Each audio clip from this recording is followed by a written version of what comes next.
ओम शांति।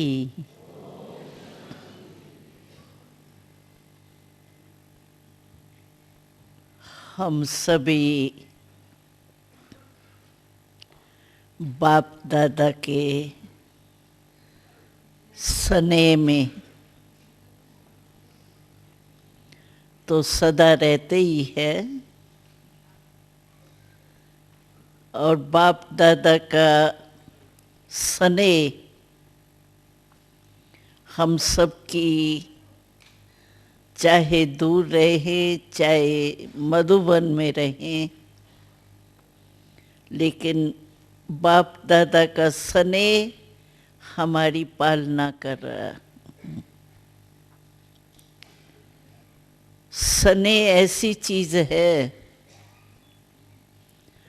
जो स्नेह में अपने को मिटाना ये कोई बड़ी बात नहीं होती। जैसे बाबा भी मिसाल देता है, तो क्षमा के ऊपर पतंग कैसे अपने को मिटा देते हैं, या रवाजी रीति से देखा जाए दुनिया में क्या नाम रूप का प्यार, स्नेह क्या नहीं कर लेते हैं, लेकिन उन्हों को तो कोई भविष्य क्लियर नहीं है, वर्तमान भी दुख सुख दोनों की प्राप्ति में रहते। कभी तरफेंगे तो कभी मिलन मनाएंगे, लेकिन हमारा बाबा का स्नेह वर्तमान तो हमको प्राप्ति कराते ही है, क्योंकि स्नेह एक हमारे लिए सेफ्टी का साधन है। जैसे बाबा का स्नेह हमारे लिए कितने बचाव के साधन है। माया के भिन्न भिन्न तूफान, जैसे फायर ब्रिगेडर होते हैं तो वो आग से बचाते हैं, हर एक अपने अपने ड्यूटी से बचाव करते हैं, लेकिन बाबा तो सबसे बचाता है। माया के कितने भी तूफान आए, लेकिन बाबा का एक बहुत अच्छा स्लोगन है कि तूफान को तूफान नहीं समझो, लेकिन तूफान को तोहफा समझो। तोहफा यानी गिफ्ट। अब हम सोचेंगे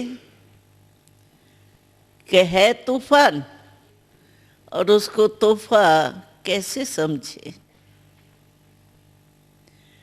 क्योंकि कोई भी तूफान अगर हमारे पास आता है तो वो हलचल भी मचाता है, लेकिन साथ में हमको कुछ सिखाता भी है। जैसे मानो कोई माया का तूफान हमको सहन शक्ति से और ही जोश में ले आता है, क्रोध में ले आता है, अविष्टता में ले आता है, जोश में ले आता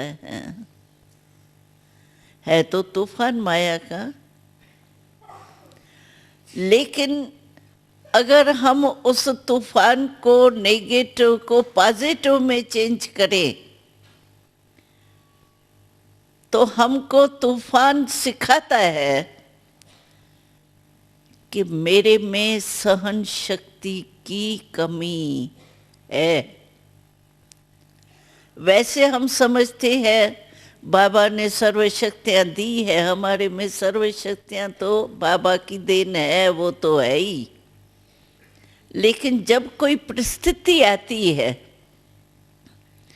तब ज्यादा अनुभव होता है तो मेरे में फलानी शक्ति की कमी है, चाहे सहन शक्ति, चाहे निर्णय शक्ति, चाहे समाने की शक्ति, चाहे अंतर्मुखता की शक्ति। जब परिस्थिति आती है हमको अपना मालूम पड़ता है, जैसे पेपर कोई होता है ना, तो पेपर क्यों होता है, क्यों कराते हैं पेपर, कि स्टूडेंट को पता पड़े तो मेरे में क्या पढ़ाई की कमी है, किस सब्जेक्ट की कमी है। बीच बीच में पेपर कराते हैं, देते हैं ना। तो परिस्थिति जो भी माया की आती है, जिसको तूफान कहो, परिस्थिति कहो, कुछ भी कहो, वो हमको वास्तव में रियलाइज कराता है तो हमारे में कौन सी शक्ति की कमी रही। और अगर हम पॉजिटिव रीति से पुरुषार्थी बन करके उस तूफान को एक तोहफे के रूप में यूज करें तो आगे के लिए हमको पता पड़ जाता है कि ऐसी ऐसी परिस्थिति में मेरा क्या हुआ नुकसान और क्यों मैं फेल हुई। वो आगे के लिए हमको एक परिपक्व कर देता है। जैसे पेपर होता है, बीच का पेपर, फाइनल नहीं, लेकिन बीच बीच में पेपर होते हैं, हमको पता पड़ जाता है ना, भाई फलानी सब्जेक्ट में मैं बहुत कमजोर हूँ, ऐसे फलाने गुण में या फलाने शक्ति में या प्रैक्टिकल ज्ञान की कोई पॉइंट में क्या हमारे अंदर कमी है, वो परिस्थिति हमको सिखाती है, पता करती है, चैलेंज करती है। ये भी माया, तो तुम्हारे में ये कमी है। तो इसीलिए ये तो सब माया के आएंगी, लेकिन अगर बाबा का स्नेह है ना, दिल का स्नेह, एक होता है नॉलेज के आधार से, दिमाग से, हमने ज्ञान दिमाग से समझा है, हाँ मैं आत्मा हूँ, क्योंकि मैं और मेरा दो तो है, शरीर मेरा है तो मैं आत्मा हूँ, अलग हूँ। एक होता है नॉलेज के आधार से, दिमाग के हिसाब से हमने ज्ञान को समझा है। दूसरा होता है दिल में सब पॉइंट्स लगती है, दिमाग और दिल, उसमें फर्क होता है।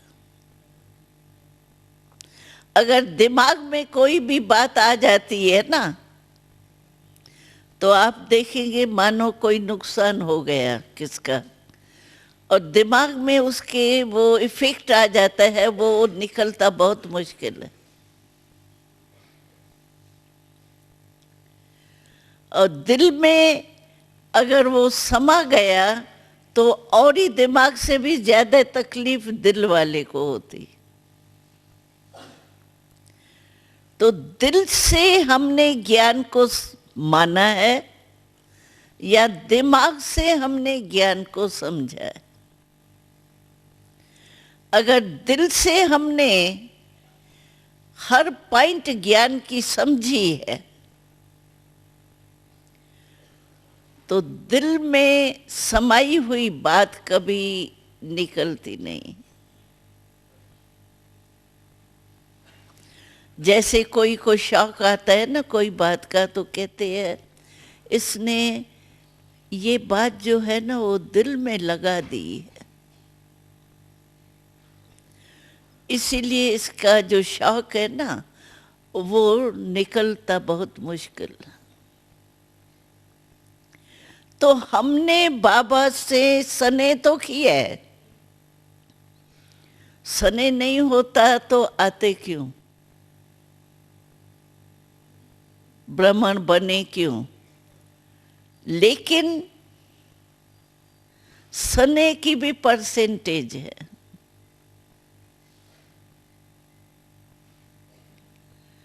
स्नेह ऐसी चीज होती है जो उसके बिना कुछ सूझता नहीं है।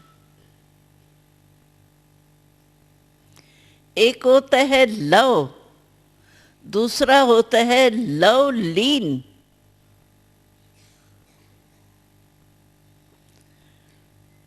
तो हमारा लव तो है, लेकिन लव में लीन है।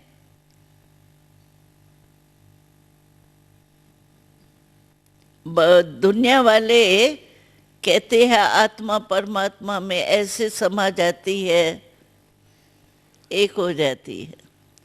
तो हम कहते एक हो, ऐसे नहीं है कि आत्मा अपनी हस्ती खत्म कर देती है, लेकिन आत्मा परमात्मा में लीन हो जाती है, माना लव में लीन होती है। वैसे अपनी हस्ती आत्मा नहीं छोड़ती है। वो तो कहते हैं एक हो जाते हैं, बस आत्मा परमात्मा में समा गई, लीन हो गई। हम कहते लीन नहीं, लेकिन लव लीन, लव में लीन हो जाते। अगर बाबा से स्नेह हमारा दिल का है तो बाबा की श्रीमत पर चलना कोई मुश्किल नहीं। और बाबा इतना सहज रास्ता बता रहा है, हर कर्म की श्रीमत दी है। कोई बात है जिसकी श्रीमत हमको नहीं मिली है। संकल्प क्या करो, व्यर्थ संकल्प क्या है, श्रेष्ठ संकल्प क्या है, सबकी नॉलेज दी है बाबा ने, श्रीमत दी है। वेस्ट नहीं करो, बेस्ट करो, व्यर्थ नहीं करो, समर्थ संकल्प करो, नेगेटिव नहीं करो, पॉजिटिव करो। संकल्प से लेके बोल, कर्म, हर कर्म की उठो तो पहले क्या करो। अमृत वेले से लेकर के देखो, श्रीमत हर कर्म की मिली है। अच्छा, अपने शरीर को हम तैयार करते हैं तो भी बाबा कहते हैं आत्मा करावनहार, मैं इस शरीर जो है करनहार, उसके लिए सजा रही हूँ उसको, क्योंकि शरीर के बिना कोई काम नहीं कर सकती आत्मा। अच्छा, क्लास है, क्लास की विधि क्या है? मुरली सुनो, सुनो, लेकिन किस विधि से सुनो वो भी बाबा ने श्रीमत दी है। खाना कैसे खाओ, चलो कैसे, कदम कैसे उठाओ, हर कदम में बाबा की याद हो, हर कदम में याद से पदम की कमाई हो। कदम उठाने पर भी श्रीमत दी। सोना, खाना, चलना, पीना सब बाबा ने अभी लेटेस्ट में कहा। खाने के लिए तो बच्चे क्या करते हैं, पहले पहले एक गिट्टी तो खिलाते हैं बाबा को याद करके। अच्छा, एक गिट्टी में समझो चावल और दाल आपने खिला दी, और फिर सब्जियां भी है 2-3, अभी एक गिट्टी खिलाई आपने याद में बाबा ने कहा, और दूसरे जो आइटम है वो तो खिलाया ही नहीं। अगर बाबा को नहीं खिलाया तो फिर माया खा जाती है, माया खा जाती है, फिर वो ब्रह्मा भोजन का असर नहीं होता, तंग करती है माया। बाबा ने कहा सब आइटम खिलाओ ना मुझे। आइटम कहते हैं, क्या कहते हैं, वो सब चीजें खिलाओ ना। सब चीजें क्यों कहता है बाबा? अभी बाबा क्या वाच नहीं लेता है, निराकार बाबा क्या लेंगा, लेकिन बाबा क्यों कहता है कि सारा टाइम खाने के टाइम याद रहेगी? एक एक चीज आपको बाबा को खिलानी है। पहले ये खिलाया, पीछे भाजी खिलाई, फिर दूसरी कोई चीज तली हुई होती है, कुछ भी होता है, जो भी होता है, 7-8 चीज तो होती है ना भाई। पापड़ भी होता है मानो। हम क्या अभी पापड़ बाबा को क्या खिलाएंगे? क्यों? वो वासना नहीं लेगा बाबा? ये नहीं, बाबा का मतलब है तो सारा टाइम खाने के टाइम याद नहीं रहता है। हम क्या करते हैं, शुरू करते हैं ना साइलेंस में, फिर बातें भी शुरू हो जाएंगी, कारोबार भी शुरू हो जाएगी, तो खाना तो वहीं रहा, एक गिट्टी बाबा को खिला दी बस। क्यों एक गिट्टी क्यों खिलाते, सारा खाना क्यों नहीं खिलाए? बाबा को तो कुछ चाहिए नहीं, लेकिन हमारे फायदे के लिए कि सारा टाइम समझो 15-20 मिनट तो भोजन में लगता ही है। नहीं, 15, कोई जल्दी भी खाने वाला हो तो 15 मिनट तो लगेगा ही। और 15 मिनट हमको याद रहे बाबा की, उसके लिए बाबा क्या क्या बातें सुनाता है। अभी वो कह दिया रमणीक रीति से, क्यों मेरे को ये चीज नहीं खिलाएंगी, सिर्फ एक ही चीज खिलाएंगी। कितना रमणीक रीति से, इजी रीति से बाबा ने शिक्षा दे दी। ये सारा टाइम याद रहे। अगर सचमुच हम देखें ना, बहुत इजी पुरुषार्थ ये है जो बाबा ने हर कर्म की श्रीमत दी है ना, बस वो सामने लाए। कोई भी कर्म करे, पहले ये सोचे कि इस कर्म के लिए बाबा की श्रीमत क्या है। हम तो सभी को ये कहते हैं, अनुभव बताते हैं, तो कर्म, हर कर्म के लिए हम ब्रह्मा बाबा को सिंबल में रखें, सिंबल एक सामने रखें। हमको सोचने की जरूरत ही नहीं है, करूं नहीं करूं, ठीक होगा नहीं होगा, पता नहीं सफलता मिलेंगी नहीं मिलेंगी, इसकी आवश्यकता ही नहीं है सोचने की। क्योंकि सोचना शुरू होता है ना, फिर थोड़ी लाइन बदली भी हो जाती है और संकल्प भी मिक्स हो जाते हैं। लेकिन बाबा ने ये संकल्प किया, बाबा ने ये शब्द वाणी द्वारा बोला, बाबा ने ये कर्म किया। कर्म के लिए ब्रह्मा बाबा हमारे लिए सिंबल है। और निराकारी स्टेज, पावरफुल योग की, अशरीरी स्टेज की, शिव बाबा हमारे सामने सिंबल है। शिव बाबा आता भी है, पाठ अपना बजाता भी है, लेकिन शरीर से न्यारा रहता है। भले उसका अपना शरीर नहीं है, हमारा अपना शरीर है, लेकिन फिर भी पाठ बजा करके न्यारा हो जाता है ना। तो निराकारी स्टेज, अशरीरी स्टेज के लिए योग पावरफुल, एकदम लाइट रूप हो जाए, उसके लिए हमारा सिंबल है निराकार शिव बाबा। और कर्म के लिए हमारा सिंबल है ब्रह्मा बाबा। हम लोग जो सोचते हैं ना, भाई हमारी जिम्मेवारी बहुत है ना, शिव बाबा तो है ही निराकार, लेकिन ब्रह्मा बाबा की जिम्मेवारी कितनी थी? सेंटर की ड्यूटी है, सेंटर की जिम्मेवारी है, और फिर आप तो डबल काम करते हो, जॉब भी करते हो, सेंटर भी संभालते हो। लेकिन बाबा ने इतनी सारी जिम्मेवारी उठाई, हर एक के जीवन की जिम्मेवारी कोई नहीं उठाता है, लेकिन शिव बाबा ने ब्रह्मा बाबा द्वारा हर एक बच्चे के जीवन की जिम्मेवारी ली। मुझे इनको मनुष्य से देवता बना नहीं। रोज मुरली में क्यों बाबा शिक्षा देता है? बस कुछ भी कमी नहीं रह जाए। जीवन की जिम्मेवारी, और कितनी आत्माओं के जीवन की जिम्मेवारी ब्रह्मा बाबा के ऊपर थी, फिर भी कमल पुष्प समान न्यारा और प्यारा।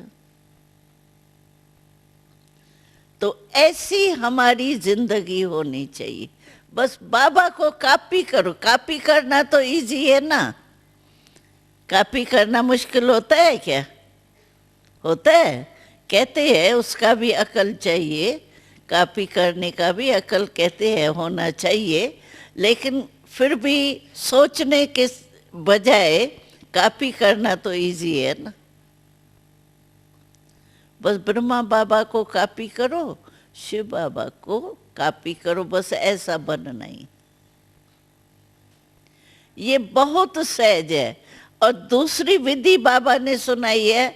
अच्छा, कोई भाई बहन ऐसे है जो समझते हैं हमारी पावरफुल स्टेज योग में नहीं होती है। जैसे बाबा कहते हैं ना पावरफुल स्टेज होनी चाहिए, वो नहीं है।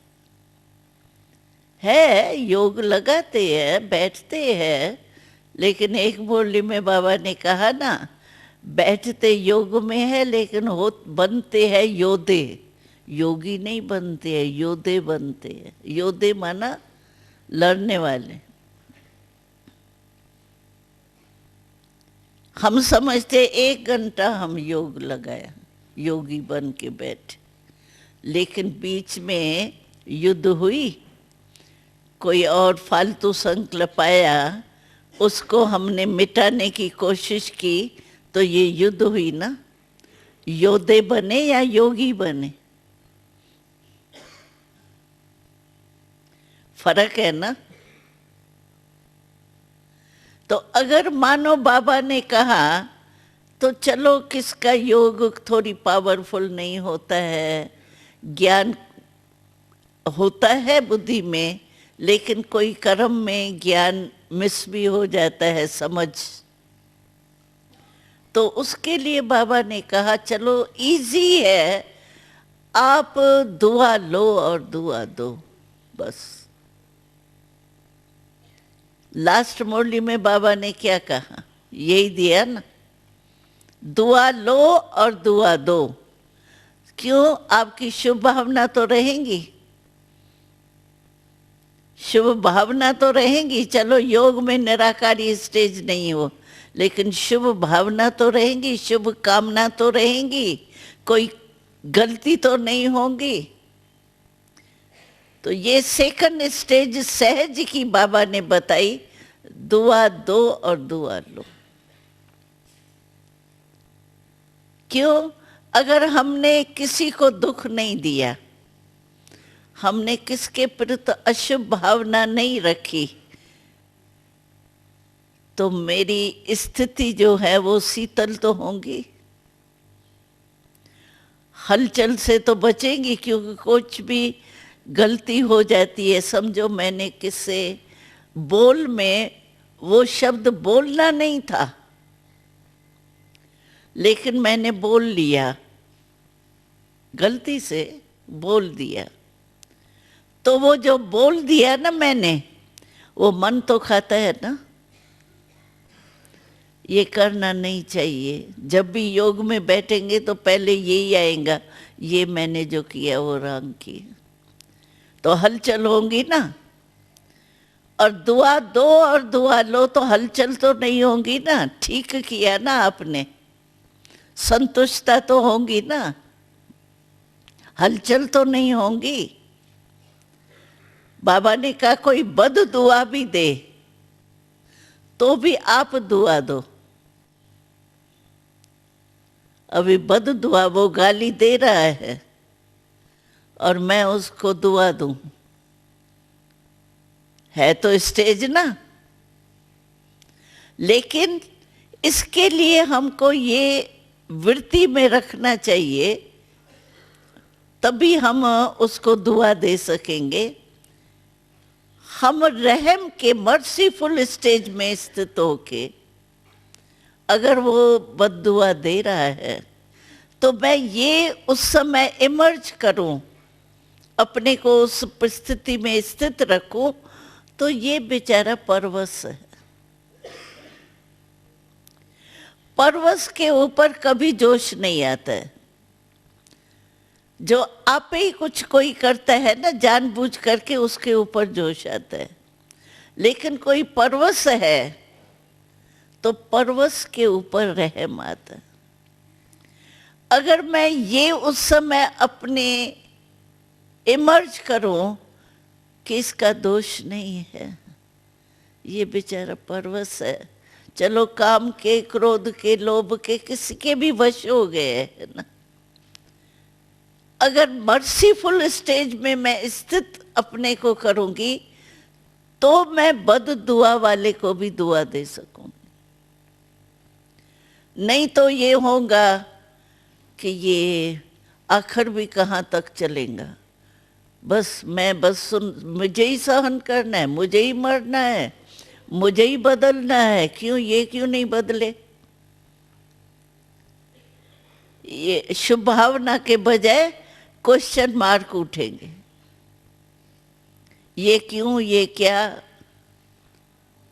और अगर शुभ भावना रखनी है तो मर्सीफुल स्टेज में जरूर अपने को रखना चाहिए। फिर हम बद दुआ वाले को भी दुआ दे सके। तो ये स्टेज जो हमारी है ना, वो होनी चाहिए। बाबा ने लास्ट यही कहा है, अपनी चेक करो।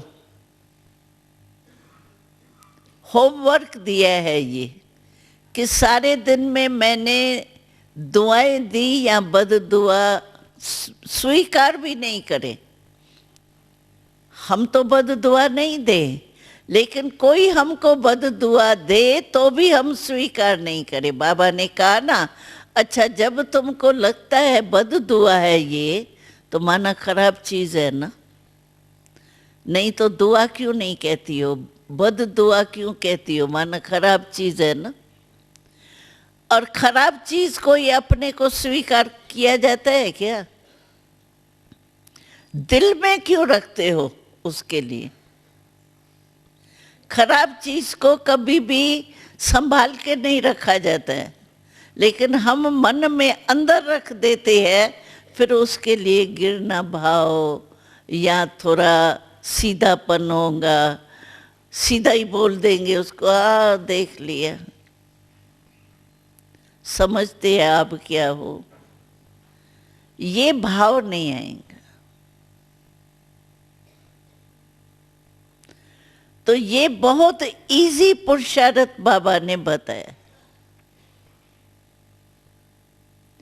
अगर हम उस विधि को भी अपनाए ना, होमवर्क के रीति से रोज चेक करें, और जिस समय हमको परिस्थिति आती है, कोई ऐसे बद दुआ वाला कोई हमारे सामने आता है, हम समझते तो है इसका हिसाब किताब हमारे से है, जान तो लेते हैं कि ये ऐसा ही बोलेगा। उस समय हम अपने स्थिति में स्थित रहने का स्मृति लाएं, मुझे पास होना है। तो ऐसे पुरुषार्थ करने से हम सहज ही कर्मातीत बन सकते हैं। दुआ देना और दुआ लेना जो बाबा ने कहा, वो आपको इजी लगता है या मुश्किल लगता है? इजी? हाँ, इजी? हाथ उठाओ जिसको इजी लगता है। इजी लगता है तो मुश्किल बहुत। हाँ, इजी लगता है। हाँ, अभी समझो कल ही कोई आपके सामने ऐसा कोई आ जाए, पास हो जाएंगे? बाबा को याद करेंगे, बाबा ने क्या डायरेक्शन दिया है। हाँ? क्योंकि जो बाबा कहता है ना, वो दूसरे तीसरे दिन पेपर आता जरूर है। क्योंकि माया भी तो सुनती है ना बाबा की मुरली। तो वो पेपर आता जरूर है। आए भले, इसमें क्या है। हम बाबा के साथ है, बाबा के साथ हमारा स्नेह है, क्या होंगे। और वैसे भी देखा जाए, देखो माया को युद्ध करते करते भी 67 साल तो हो गए। चलो आप अभी आए हो, हम तो शुरू से ही आए हैं। 67 साल से माया का पाठ तो चल ही रहा है, जब से स्थापना हुई। 37 में स्थापना हुई, और जब से हमने कहा है माया जीत बनेंगे, तब से बेचारी ने लड़ाई शुरू की है। 67 साल तो उसको भी हो गया लड़ते लड़ते बेचारी को, माया को भी। तो आखिर वो भी तो थक जाएगी ना। आप तो अच्छे हो जो पीछे आए हो। इतनी युद्ध नहीं करनी पड़ी। लेकिन अभी हम सब समझ गए हैं। ये चेक करें तो ज्ञान हमारे में है। हम कहते हैं ज्ञान स्वरूप बनना है।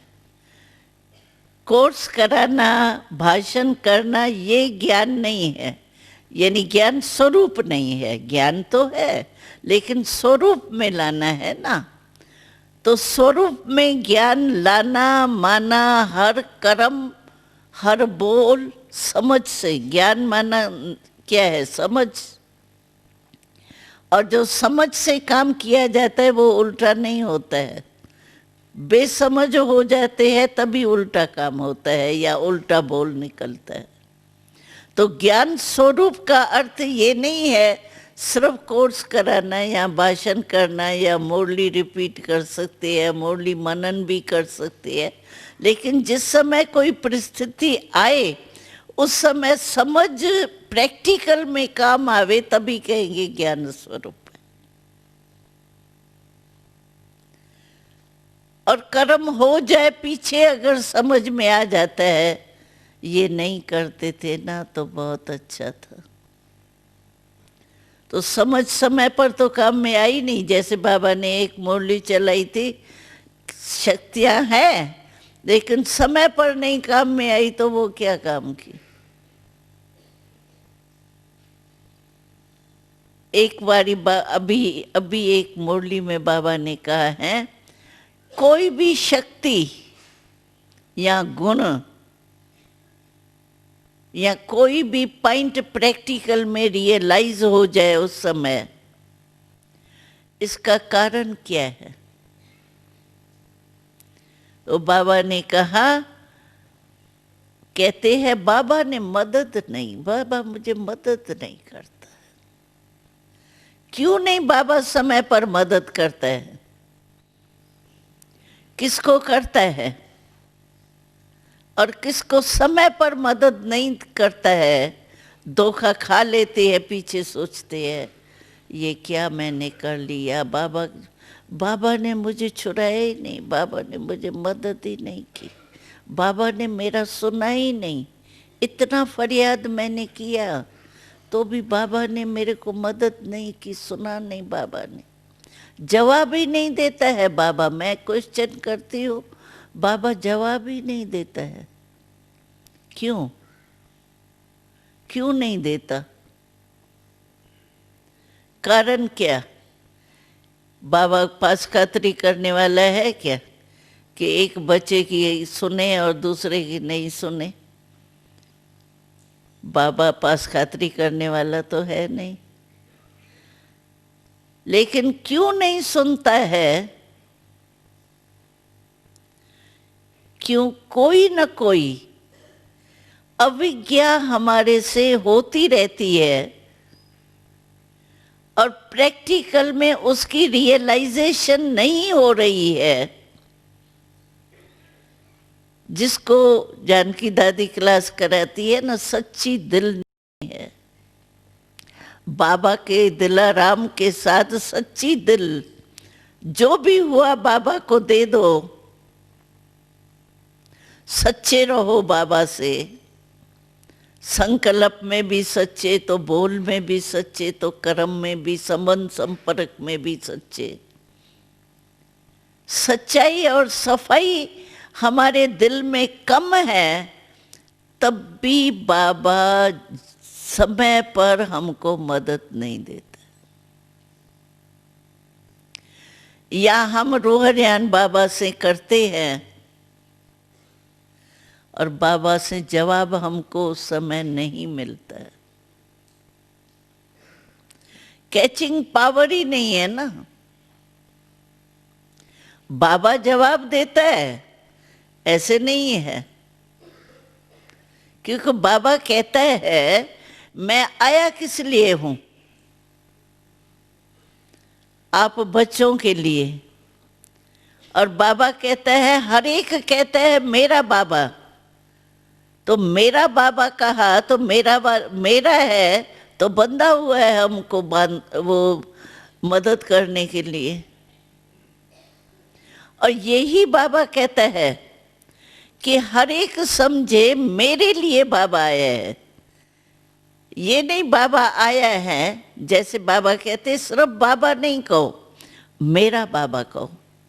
जितना मेरापन लाएंगे उतना समय पाएंगे, अधिकारी बनेंगे मेरे में। बाबा है, प्यारा है, मीठा है, ये है वो भले, लेकिन मेरा है, मेरे के ऊपर अधिकार होता है और वो अधिकार निभाना ही पड़ेगा बाबा को। इसी रीति से बाबा कहते हैं जितना मेरापन बाबा में लाएंगे ना। अभी देखो हम लोगों ने बॉडी कॉन्शियस में 63 जन्म मेरापन लाया है। हटता है मेरापन वो? कितना चाहते हैं बॉडी कॉन्शियस नहीं हो, सोल कॉन्शियस हो जाए, फिर बॉडी कॉन्शियस क्यों खींचता है? क्योंकि मेरापन बहुत 63 जन्म ऐसा जिगरी मेरापन लाया है जो छूटता ही नहीं है। ऐसे ही बाबा कहता है बाबा में इतना मेरापन लाओ और हर एक समझे मेरे लिए बाबा आया है। बाबा ने नहीं एक बारी कहा, देखो शास्त्रों में भी एक अर्जुन के लिए गायन है। अख्युनी सेना बैठी है, ज्ञान दे रहा है, लेकिन हे अर्जुन ही कर रहा है। एक का गायन है, यानी हर एक इंडिपेंडेंट समझे मैं ही अर्जुन हूं, मेरे लिए बाबा है। भले सबके लिए आया है, विश्व कल्याणकारी है, ये सब हमको ज्ञान है, लेकिन मेरे लिए बाबा आया है। तो मेरा नहीं सुनेगा, मेरे को मदद नहीं करेगा, किसको करेगा? बंधा हुआ है बाबा। बाबा ने कहा ना, प्यार की रस्सी तो आपके पास है या नहीं है, उस रस्सी से बांध लो। प्यार के रस्सी से बाबा को इतना बांधो जो छूट नहीं सकता है। तो परमात्मा को वैसे भी कहते हैं, परमात्मा भावना और प्यार का भूख है।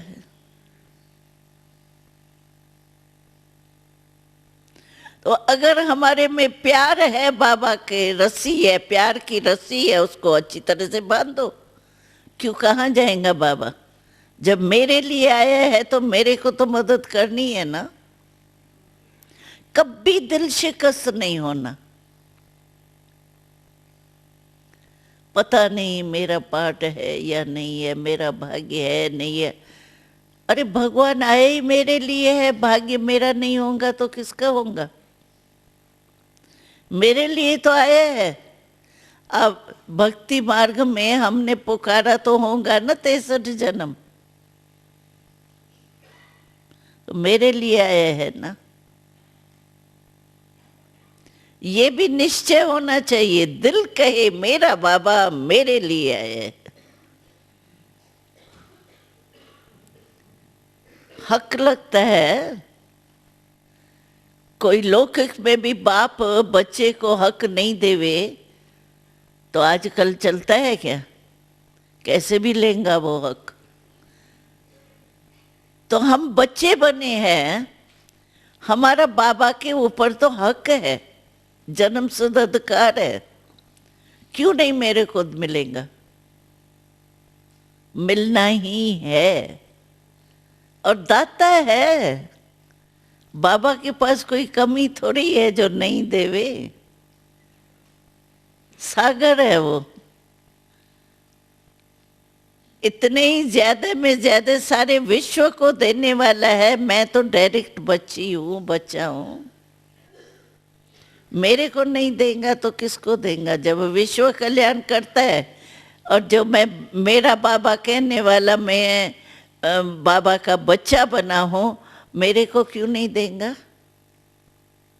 बंधा हुआ है। ऐसे हुज्जत रखो बाबा के ऊपर, हक रखो अपना। नहीं है हक? है ना? आप सब हक रखने वाले हो? कांध तो हिलाओ। हाँ, हो ना? हकदार हो ना? तो अपना हक लो। दाता है वो, उसके पास कोई कमी है क्या? ऐसे थोड़ी है दादियों को दे रहा है, फलाने को दे रहा है, मेरे को पता नहीं। पता नहीं क्यों? एक बारी बाबा ने कहा था, जो कहते हैं ना पता नहीं पता नहीं, पता नहीं पता नहीं कहने वाले का ब्राह्मणों का जो जार है ना, उससे पता गिर जाएगा। ये बाबा ने कहा था। इसीलिए कोई भी कमजोर संकल्प अपने लिए नहीं रखो। वास्तव में क्या होता है समझो, देखो सूक्ष्म हिसाब है। समझो मैं काम कर भी रही हूं, अच्छा काम कर रही हूं, लेकिन फिर भी करते करते मुझे आता है पता नहीं सफलता होगी या नहीं होगी। पता नहीं पड़ता है, स्पष्ट नहीं होता है। तो अपने अंदर ही अपने आप में आपने अपने प्रति संशय उठा लिया। संशय हुआ ना ये, और संशय अपने प्रति उठाया तो संशय बुद्धि विनशंति विजयी हो ही नहीं सकता। अपना ही संशय अपने को खराब कर देता है। क्यों? अच्छा मैं कमजोर हूं तो बाबा मेरे को मदद देने के लिए बंधा हुआ है ना। लेकिन इतना हुज्जत और इतना निश्चय हो पक्का, इतना अधिकार रखें बाबा के ऊपर दिल से। हम जितना अधिकार बाबा के ऊपर रखेंगे ना, उतना वो अधिकार जरूर देगा। हम अपने में ही संशय ले आते हैं, अपना ही संशय अपने को गिरा देता है।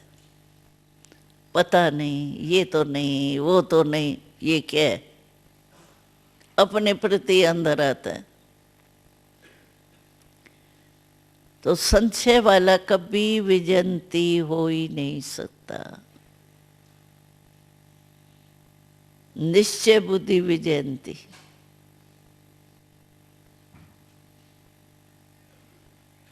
तो इसीलिए जो बाबा ने लास्ट मुरली चलाई ना, बेफिक्र बादशाह।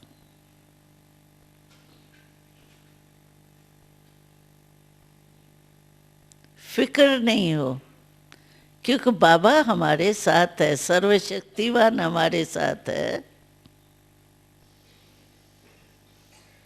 कहते तो है ना, बाबा हमारा साथ भी है, साथी भी है। तो साथी से मदद लो ना। बाबा ने कहा ना कि समय पर मेरे से मदद लेते ही नहीं, कहते हैं कंबाइंड है। अच्छा कंबाइंड है तो उससे काम लो ना।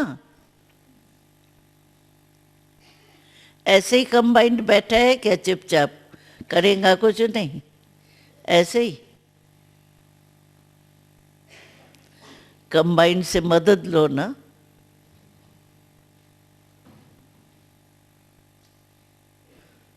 तो इसीलिए अपने में निश्चय रखो। बाबा में तो निश्चय हमारा है पक्का, लेकिन अपने में भी निश्चय चाहिए। बाबा मेरे कंबाइंड है, ये निश्चय है ना। बाबा मेरा साथी है, ये निश्चय है ना। बाबा हर समय साथ निभाने वाला है, ये निश्चय है ना।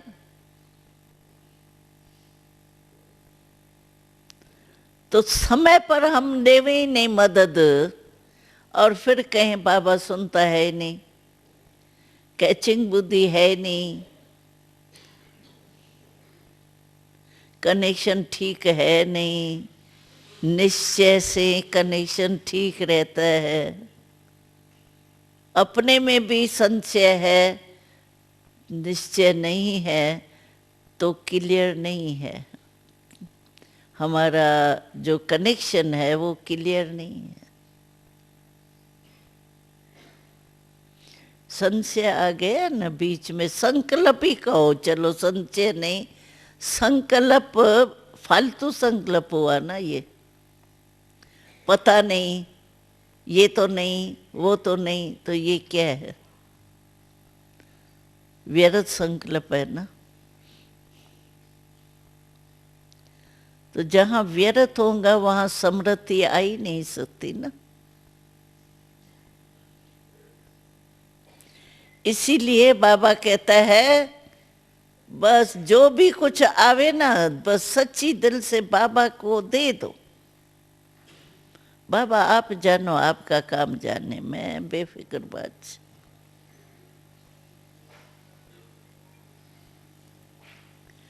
और बाबा मदद जरूर देता है, ये नहीं है बाबा मदद नहीं देता।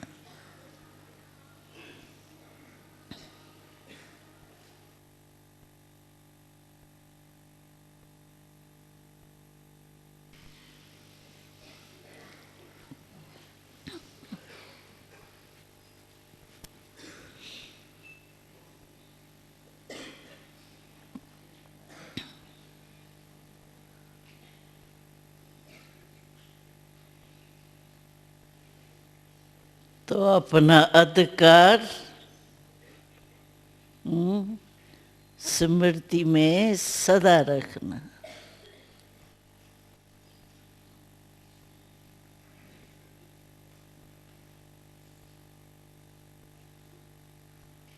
और बाबा तो है ही हमारे लिए।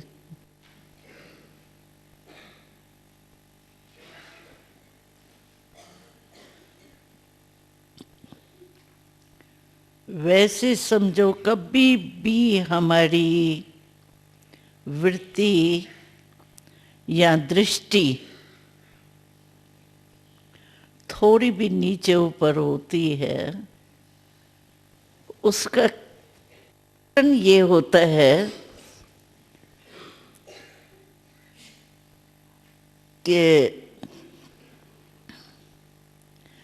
हम एक दो के संबंध संपर्क में जब आते हैं, तो जो हमारा पहला पाठ है ना, मैं आत्मा हूं, ये भी आत्मा है, मैं आत्मा ये कर्म करा रही हूं, आत्मा बोल रही हूं, आत्मा करावनहार है, कर्मेंद्रियां करनहार है। ये आत्मक दृष्टि जो है ना, उसकी स्मृति कम रहती है, क्योंकि कोई भी वृत्ति दृष्टि चंचल होती है तो बॉडी को देख करके ही तो होती है ना। लेकिन समझो किसका बोल बहुत अच्छा है, किसका सहयोग देने के संस्कार बहुत अच्छे हैं, तो थोड़ा प्रभाव तो हो जाते हैं। लेकिन मैं आत्मा हूं, ये भी आत्मा है, ये दृष्टि रहे, नेचुरल हो जाएगी। जैसे बॉडी कॉन्शियस का नेचुरल हो गया है ना। और यही पहला पाठ है हमारा।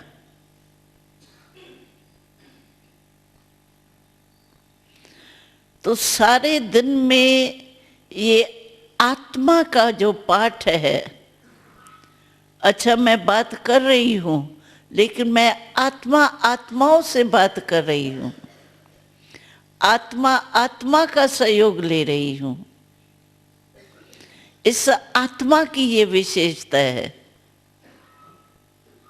कोई ना कोई विशेषता समझो हमको आकर्षित कर लेती है,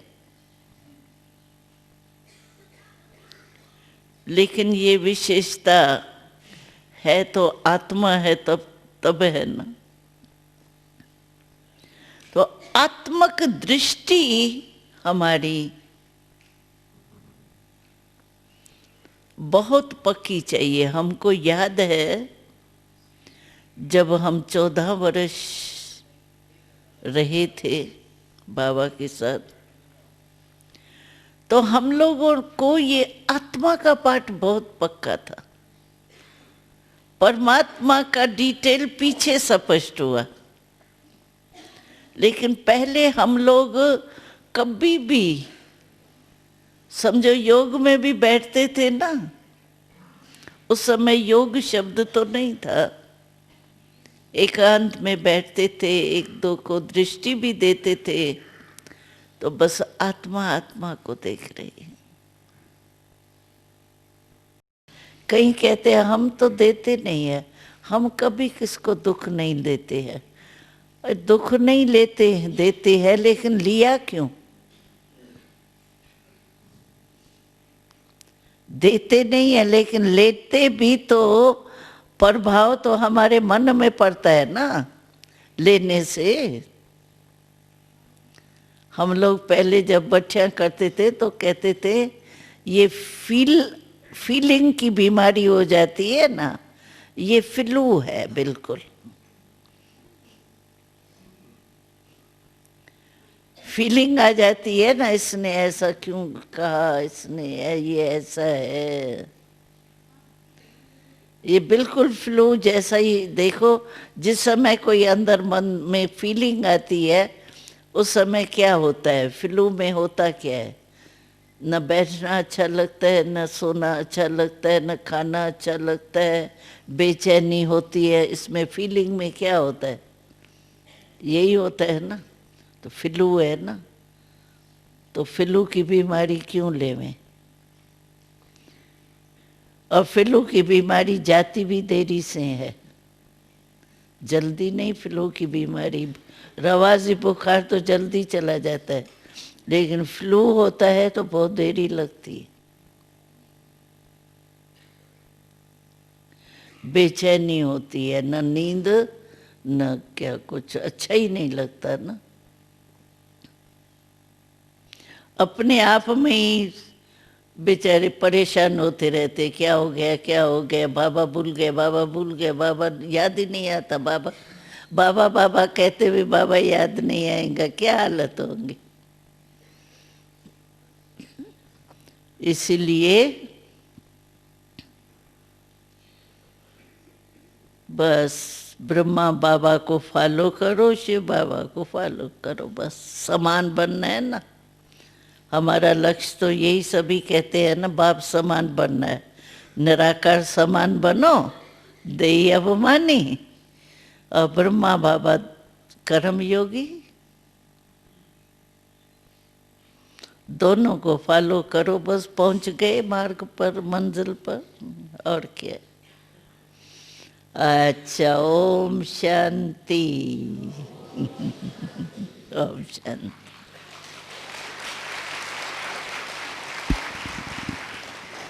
ओम शांति। हम सभी